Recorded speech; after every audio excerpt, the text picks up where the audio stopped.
Hello दोस्तों, spicy touch से मैं हूँ स्वाति और आप सभी का मैं मेरे चैनल स्पाइसी टच में स्वागत करती हूँ। दोस्तों, आज हम सीखने वाले हैं वारली होम रंगोली। अगर आपने मेरे चैनल को अभी तक सब्सक्राइब नहीं किया है तो सबसे पहले सब्सक्राइब बटन पे क्लिक कीजिए और नोटिफिकेशन बेल को ऑन कर दीजिए दोस्तों, ताकि आपको मेरे लेटेस्ट वीडियो के अपडेट सबसे पहले मिल जाए। तो आज हम वारली होम रंगोली के बारे में सीखने वाले हैं। वैसे तो वारली आर्ट में बहुत ही डिफरेंट टाइप्स के होम की रंगोली बनाई जाती है। इसमें बहुत ही डिफरेंट वैरायटीज के होम का आर्ट है दोस्तों। उसमें से आज हम ये छोटे वाले घर का आर्ट सीखने वाले हैं। इसके घर के छत के ऊपर कोकोनट ट्री के पत्ते लगाए जाते हैं और इस घर में बर्ड के रहने की व्यवस्था भी की जाती है दोस्तों। उम्मीद करती हूँ ये वीडियो आपको ज़रूर पसंद आया होगा। तो मुझे कमेंट सेक्शन में कमेंट कीजिए कि आपको ये रंगोली कैसी लगी।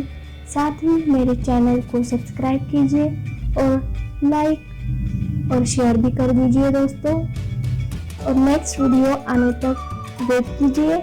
अगर आपको वारली होम रंगोली के बारे में या वारली आर्ट के बारे में कुछ इन्फॉर्मेशन चाहिए तो मुझे आप कमेंट सेक्शन में कमेंट कर सकते हो। मैं आपके प्रश्न का उत्तर देने का ट्राई करूंगी दोस्तों। नेक्स्ट वीडियो आने तक इंतज़ार कीजिए। तब तक stay happy, stay blessed, bye bye.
तो दोस्तों आप मेरे वेबसाइट को विजिट कीजिए, आपको वहाँ पे डिफरेंट वेराइटीज के प्रोडक्ट देखने को मिलेंगे। तो लिंक मैंने डिस्क्रिप्शन बॉक्स में दे दी है दोस्तों, तो लिंक को जरूर चेक कीजिए। धन्यवाद।